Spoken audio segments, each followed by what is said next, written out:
brought with me today a visual aid. It's a Tama County shopper, I'm sure everybody's probably seen this, with a full front page ad for Salt Creek Wind. It's a picture of a child getting on the school bus. The wording says, benefiting the children of Tama County, and that the wind field will generate approximately $24.9 million in school district revenue. That's what the ad says. This sounds great, but we've already got one wind farm. We've got Vienna, and what happened to this? What happened to the proceeds of Vienna? Did they help the children of Tama County? Last June, Larry told us that the proceeds were diverted by the supervisors to bridges, roads, and gravel expense. It improves the county infrastructure, I agree, but did this help the children? A spending plan was adopted by the supervisors, but the proposed income from Vienna was short, and the spending has been supplemented by hundreds of thousands of dollars over the last 7 years with property tax proceeds.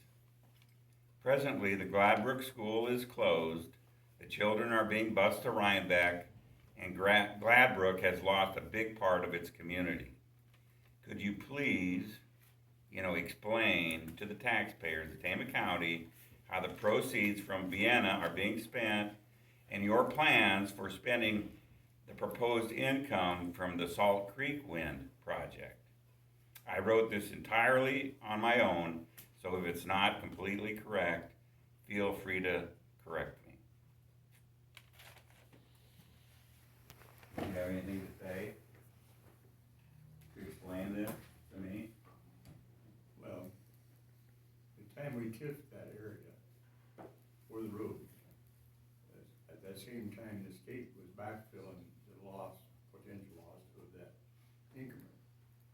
So, yes, in fact, the schools were getting that.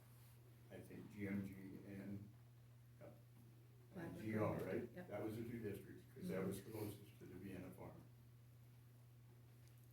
I'm Gladbrook, Well, I think what happened to Gladbrook, truthfully, and you can ask any of the board members on that school board, it had nothing to do with money, it had more to do with population. There just wasn't enough kids in that area anymore. This, not my opinion, that was the opinion of the school board. They couldn't afford to keep it open. They don't have the numbers, don't want the numbers. I'm just saying that's what they said. What's your proposal for the Salt Creek income? Yeah, we haven't even talked about it. And if we don't, then it's gonna be split up like any other tax would be. Is it, well, you've already voted, right? Is it currently TIF'd, or is it currently going to the communities in the area? Like, I think you Like already. the fire department, the police department, the community. This is what the wind turbine companies are saying will be done with it, but Yeah, they don't have the last say, you do. yeah, well, I just said, we have no idea. At this point, we've never talked